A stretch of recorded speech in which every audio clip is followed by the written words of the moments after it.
Voilà, bonjour à toutes et tous, on se retrouve ensemble pour continuer notre série Se recentrer sur l'essentiel. Nous avons commencé au début du confinement à partager ce thème et nous avons partagé ensemble que nous recentrer sur l'essentiel, c'est nous recentrer sur notre communion avec Dieu, notre relation personnelle, intime avec le Seigneur. Nous avons continué à cette période de Pâques à nous recentrer sur Jésus, sur la croix, sur la résurrection, comme quoi nous sommes morts à notre ancienne vie et ressuscités avec Jésus à une vie nouvelle. Nous avons continué en partageant cette suite sur se recentrer sur l'écoute de la parole de Dieu, où nous nous sommes encouragés les uns les autres à être comme Marie qui était assise au pied de Jésus pour écouter ses paroles, tandis que Marthe s'agitait. C'est vrai que ce confinement nous permet de ne plus, ou de moins, du moins beaucoup moins nous agiter et nous pouvons aussi nous recentrer sur l'essentiel, nous recentrer sur l'écoute de notre Seigneur. Alors aujourd'hui, on va continuer cette série, se recentrer sur l'essentiel. Pour nous aujourd'hui, c'est se recentrer sur nos liens fraternels, ce projet de Dieu de faire de nous ses enfants qui sont liés les uns aux autres par son esprit, par son amour. On va partager ensemble la place et le rôle glorieux que Dieu donne à chacun comme membre de son corps, membre de l'Église. Premièrement, et c'est le premier point que je veux souligner, c'est que l'Église et donc les relations fraternelles qui en découlent, c'est le projet de Dieu. Jésus a dit « Tu es Pierre, et sur cette pierre, je bâtirai mon Église. » Dans les Actes des Apôtres, après la Pentecôte, après que l'Église soit née, il est écrit ceci, « Le Seigneur ajoutait chaque jour à l'Église ceux qui étaient sauvés. » Et nous le savons, l'Église en grec, ecclésia, c'est l'assemblée, le rassemblement des saints, le rassemblement de ceux qui sont appelés hors du monde et qui sont introduits dans le royaume de Dieu par la foi en Jésus-Christ. L'Église est qualifiée de plusieurs images dans la parole de Dieu. Il est question du peuple de Dieu, il est question du corps de Christ, il est question du troupeau de l'Éternel, il est question du temple, de l'épouse, de la famille, du champ de Dieu, de la vigne. Tant d'images pour qualifier l'unité et l'harmonie qui fait de chacun de nous un élément particulier, unique, qui est fait pour être en relation avec les autres et former un tout bien uni. Un solide assemblage, dit l'Écriture. Et vous vous souvenez, on l'avait partagé du mois de septembre jusqu'au mois de décembre, lorsque nous pouvions encore nous réunir, nous avions parcouru ensemble toute la lettre aux Éphésiens, et nous avions vu que cette unité que nous avons en Christ, cette unité si précieuse, qui est si souvent malmenée, si souvent fragilisée par notre propre faiblesse, nul n'est parfait, cette unité qui est un bien précieux, que le Seigneur nous invite à conserver. Conserver l'unité de l'esprit dans le lien de la paix. Alors si le Seigneur ajoutait chaque jour à l'Église ceux qui étaient sauvés, et qu'il ne les laissait pas tout seuls dans leur coin, qu'il ne les laissait pas tout seuls dans leur coin, peut-être avec leur Bible,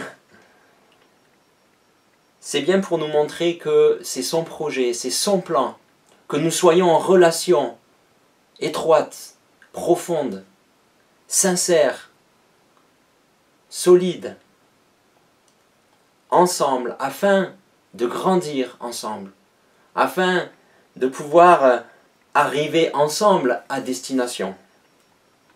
Et Jésus a montré l'exemple, puisque lorsqu'il a commencé son ministère, qu'est-ce qu'il a fait? Il a choisi 12 disciples pour qu'ils soient avec lui. Tout simplement, il a invité ses disciples à le suivre pour vivre et servir ensemble. Ainsi, on le voit, les relations fraternelles, notre communion fraternelle qui nous unit, c'est le projet de Dieu. C'est ce qu'il veut, c'est sa volonté. C'est ce qu'il a voulu pour nous, afin que nous en tirions tous un grand profit, de grands bienfaits.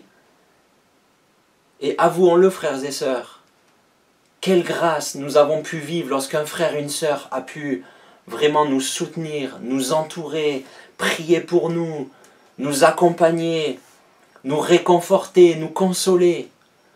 Quelle grâce c'est d'être en lien les uns avec les autres, car nous pouvons nous épauler, nous pouvons nous serrer les coudes, nous pouvons nous soutenir lorsque nous avons des moments difficiles, nous pouvons compter sur les autres. Quelle grâce! Quelle grâce! Alors on va le lire et ce passage de Philippiens 2 commence justement par cette notion. Philippiens 2 à partir du verset 1er et jusqu'au verset 7. Philippiens 2, n'avez-vous pas trouvé dans le Christ un réconfort, dans l'amour un encouragement, par l'Esprit une communion entre vous? N'avez-vous pas de l'affection et de la bonté les uns pour les autres? Rendez donc ma joie complète. Tendez à vivre en accord les uns avec les autres. Et pour cela, ayez le même amour, une même pensée, et tendez au même but. Ne faites donc rien par esprit de rivalité ou par un vain désir de vous mettre en avant. Au contraire, par humilité, considérez les autres comme plus importants que vous-même. Et que chacun regarde non ses propres qualités ou alors ses propres intérêts, mais ceux des autres. Tendez à vivre ainsi entre vous, car c'est ce qui convient quand on est uni à Jésus-Christ. Lui qui, dès l'origine, était de condition divine, ne chercha pas à profiter de l'égalité avec Dieu, mais il s'est dépouillé lui-même et il a pris la condition du serviteur. Et c'est ce à quoi la parole de Dieu nous invite à être par amour serviteurs les uns des autres. Mais en tout cas, dans ce passage, dans le premier verset, il y a là cette interrogation, mais n'avez-vous pas trouvé un réconfort dans l'amour, un encouragement par l'Esprit, une communion entre vous? N'avez-vous pas de l'affection, de la bonté entre vous? Oui, nous en avons. Mais nous le savons aussi, à cause de notre faiblesse, à cause de nos manquements, à cause de nos égarements, nous avons pu aussi blesser l'autre, parfois sans même y prendre garde. Nous avons pu nous-mêmes être déçus du comportement d'autres. Mais la parole de Dieu nous invite à toujours revenir à l'amour, à l'humilité, à considérer l'autre, à le considérer comme plus grand que soi-même. L'orgueil est exclu. À le considérer avec amour, avec grâce, avec compassion, avec humilité, avec douceur. On connaît aussi le psaume 133, ce psaume de la communion fraternelle qui nous dit « Voici qu'il est doux, agréable pour des frères, bien sûr des sœurs, de demeurer, d'habiter ensemble. » Et bien sûr, pour que ce soit doux et agréable, il y a bien entendu quelques ingrédients indispensables qui doivent être bien sûr dans nos cœurs. Alors, dans ce thème, un autre passage dans Colossiens 3, au verset 12. « Ainsi, puisque Dieu vous a choisi pour lui appartenir et qu'il vous aime, revêtez-vous d'ardente bonté, de bienveillance, d'humilité, de douceur, de patience. Supportez-vous les uns les autres. Et si l'un de vous a quelque chose à reprocher à un autre, ça arrive, pardonnez-vous mutuellement. Le Seigneur vous a pardonné, vous aussi, pardonnez de la même manière. Et par-dessus tout cela, revêtez-vous de l'amour, qui est le lien par excellence. Que la paix instaurée par le Christ gouverne vos décisions, car c'est à cette paix que Dieu vous a appelés pour former un seul corps. Soyez reconnaissants. Soyez reconnaissants de quoi? Certainement, soyez reconnaissants des relations fraternelles. Mais il y a là, dans ce texte, l'exhortation à être dans la paix. Nous sommes appelés à la paix pour former un seul corps. Et nous sommes appelés à nous revêtir par-dessus tout de l'amour qui est le lien par excellence. Et bien entendu, l'amour de Dieu qui nous unit, c'est le socle de notre communion fraternelle. Cet amour agapé, cet amour divin qui est déversé dans nos cœurs par le Saint-Esprit. Et je crois que nous avons besoin du secours de Dieu, n'est-ce pas? Sommes-nous par nous-mêmes capables d'aimer parfaitement tous ceux qui nous entourent? Non, c'est impossible. Nous le voyons bien que l'amour naturel que nous avons, il est tellement limité. C'est là que nous avons vraiment besoin de vivre un miracle dans notre cœur pour pouvoir aimer tous ceux qui nous entourent et aussi aimer ceux qui nous ont blessés, ceux qui nous ont fait du mal, ceux qui nous ont offensés. Et c'est là qu'il y a dans nos cœurs ce cri, cette prière de dire « Mais Seigneur, remplis-moi de cet amour qui vient de toi par ton esprit. » Cet amour, il n'est pas naturel. Vous savez, l'amour de Dieu, il est bien plus grand que l'amour que l'on peut rencontrer dans ce monde. Puisque ce monde nous dit simplement d'aimer ceux qui nous aiment et ceux qui nous font du mal, ben on se venge. Non, l'amour de Dieu, il est plein de justice, plein de vérité, plein d'honnêteté. Et si vous voulez relire les qualités de l'amour divin, lisez 1 Corinthiens 13, ce chapitre de l'amour, où il y a là toutes les qualificatifs de l'amour. Waouh! Seigneur, combien on a besoin de toi pour vivre et manifester cet amour qui dépasse de loin l'amour naturel qu'on peut avoir, ou l'affection naturelle. Et dans cette perspective d'amour, Paul dit aux Colossiens que si vous avez quelque chose à reprocher à un autre, ou si vous avez à vous plaindre d'un autre, car cela arrive, nous sommes maladroits, nous sommes faibles, nous sommes parfois charnels, et nous commettons des erreurs, des fautes, alors pardonnez-vous. Faites-vous grâce réciproquement, comme Dieu vous a fait grâce, vous a pardonné en Jésus-Christ. Je crois que ce temps de confinement, c'est l'occasion, peut-être pour certains d'entre nous, de se poser et de demander au Seigneur de nous donner la grâce de pouvoir pardonner à l'autre, de pouvoir pardonner à celui qui nous a fait mal. On n'a pas compris ce qui s'est passé, il y a eu quelque chose qui a éclaté là dans la relation, et la relation a été brisée, nos cœurs ont été blessés, on a été dévalorisés, on a été blessés dans notre cœur. Cela arrive, mais que Dieu nous donne la grâce de pardonner, que Dieu nous donne la grâce de nous réconcilier, que Dieu nous donne la grâce de faire le premier pas vers l'autre, et que dans ce temps de confinement, nous puissions pardonner. Vous savez, quand il est question de nos relations fraternelles, bien sûr, l'exhortation à vivre ces relations dans l'amour est là. Mais je crois que le contraire de l'amour n'est pas forcément seulement la haine ou la méchanceté. Le contraire de l'amour, ça peut être l'indifférence. Que le Seigneur nous pardonne aussi notre indifférence, parce qu'on peut vivre facilement pour soi-même et oublier les autres, et puis se dire, ben, l'autre il se débrouille, c'est sa vie. Suis-je le gardien de mon frère? Oui, nous sommes les gardiens les uns des autres. Jésus a résumé toute la loi de Dieu dans ce simple commandement. Aime Dieu de tout ton cœur, de toute ton âme, de toute ta force, de toute ta pensée, et ton prochain comme toi-même. Et qui est le premier prochain, bien sûr, après la famille proche, le foyer? Ce sont nos frères et sœurs. Et bien sûr, ensuite, ce sont les gens de ce monde qui nous entourent. Oui, l'amour de Dieu déversé dans nos cœurs, c'est le socle de nos liens fraternels. Alors que le Seigneur nous remplisse de son amour, nous en avons tellement besoin. Aussi, quand on envisage l'Église, les relations, ce que nous sommes ensemble, ce que nous révèlent les Écritures, c'est que la vie de l'Église, la vitalité de l'Église réside dans cette simple expression, les uns les autres.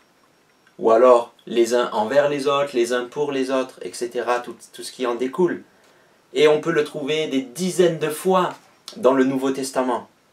Dans les épîtres, les apôtres redoublent d'exhortations à développer nos relations.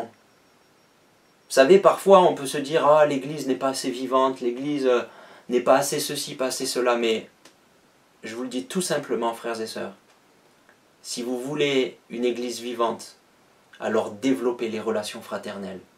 C'est là que réside la vie de l'Église. On voit dans les épîtres les apôtres qui nous donnent tant d'exhortations à développer nos relations fraternelles afin que ces relations soient un vecteur de croissance pour chacun et donc de tous. Que nous enseignent les uns les autres? Premièrement, ça m'enseigne à moi que j'ai besoin des autres pour grandir, pour avancer dans la foi, pour grandir à la ressemblance de Jésus. J'ai besoin des autres pour pousser droit aussi, car si je suis seul, isolé, je suis voué au naufrage, à la défaite, je suis peut-être voué à pousser tordu aussi. Alors moi j'ai besoin des autres, mais la deuxième réalité, ce que m'enseignent les uns les autres, c'est aussi que, dans l'autre sens, moi je me dois aux autres. L'individualisme est exclu. J'ai un ministère, j'ai une part à remplir pour que l'autre grandisse grâce à mes encouragements, grâce à mon soutien, grâce à mon amour, grâce à mon humilité. Et que l'édification de les autres n'est pas réservée qu'à quelques responsables de l'Église, mais est l'affaire de tous. Ça va dans les deux sens et c'est réciproque. Alors, quelles exhortations nous sont données dans les uns les autres? Et là, frères et sœurs, je les ai listées, j'en ai certainement oublié, mais waouh, c'est tellement bon pour nous. Bien sûr, aimez-vous les uns les autres. Accueillez-vous les uns les autres. Exhortez-vous les uns les autres. Saluez-vous les uns les autres par un saint baiser. En ce moment, on ne peut pas, mais voilà, on se salue de loin, on se salue au téléphone. Supportez-vous les uns les autres. Et supporter, ce n'est pas dans « oh là là, celui-là, je le supporte ». Non, se supporter, c'est porter dessous. C'est vraiment être là pour supporter comme un supporter supporte son équipe de foot qui joue. D'ailleurs, ils ne peuvent pas non plus jouer en ce moment. Supportez-vous, pardonnez-vous, instruisez-vous, exhortez-vous, consolez-vous les uns les autres par ces paroles, édifiez-vous. Nous sommes tous membres les uns des autres.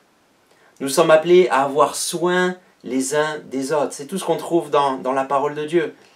Par amour, rendez-vous serviteurs les uns des autres. Portez les fardeaux les uns des autres. Soumettez-vous, ça c'est moins populaire, soumettez-vous les uns aux autres dans la crainte de Christ. Confessez vos péchés les uns aux autres. Lavez-vous les pieds les uns aux autres. Soyez pleins d'affection les uns pour les autres. Ayez les mêmes sentiments les uns envers les autres. Nous avons les uns les autres accès auprès du Père dans un même esprit. Voilà un autre verset qui contient les uns les autres. Soyez bons les uns envers les autres, veillons les uns sur les autres, priez les uns pour les autres, exercez l'hospitalité les uns pour les autres, etc., etc. Voilà les exhortations qui sont là. Tout un programme. Et vous en conviendrez que, en mettant cela en pratique, c'est impossible de vivre cela avec des relations superficielles. Ce que le Seigneur veut vraiment, c'est des relations sincères, profondes, proches, afin que nous puissions grandir ensemble. Alors bien sûr, dans les uns les autres, on trouve aussi des exhortations qui ont un sens négatif de ce que nous sommes aussi appelés à bannir. Ne vous jugez pas les uns les autres. Si vous vous mordez et vous dévorez les uns les autres, prenez garde de ne pas être détruits les uns par les autres. Ne vous provoquez pas ou ne portez pas envie les uns aux autres. Ne parlez pas mal les uns des autres. Ne vous plaignez pas les uns des autres. Ne vous mentez pas les uns les autres. Et il y a même un passage qui nous parle d'avoir des procès en justice les uns avec les autres, que personne ne s'enfle d'orgueil en prenant parti pour l'un contre l'autre. Le Seigneur nous appelle à la loyauté, à l'intégrité dans nos relations fraternelles. C'est vrai qu'on peut commettre des impairs, on peut trahir, on peut tromper, on peut faire mal dans nos relations. Mais si le Seigneur nous a fait grâce en Jésus-Christ, nous sommes appelés à nous faire grâce réciproquement. Alors frères et sœurs, revêtons-nous par-dessus tout de l'amour qui est le lien de la perfection.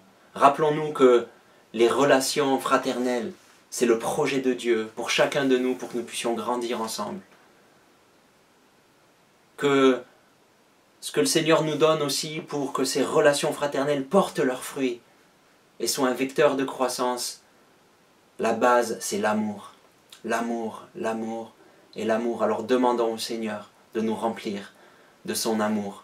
Et rappelons-nous que l'Église, c'est les uns les autres. Les uns les autres. Et dans ce temps de confinement, nous sommes comme séparés les uns des autres. Alors prenons soin les uns des autres, par téléphone, par quelque moyen que ce soit, on reste en contact, on garde le lien et on prend soin les uns des autres. Chacun a des besoins, chacun a besoin d'être entouré, que personne ne soit seul, que personne ne soit abandonné. Le Seigneur en sera glorifié.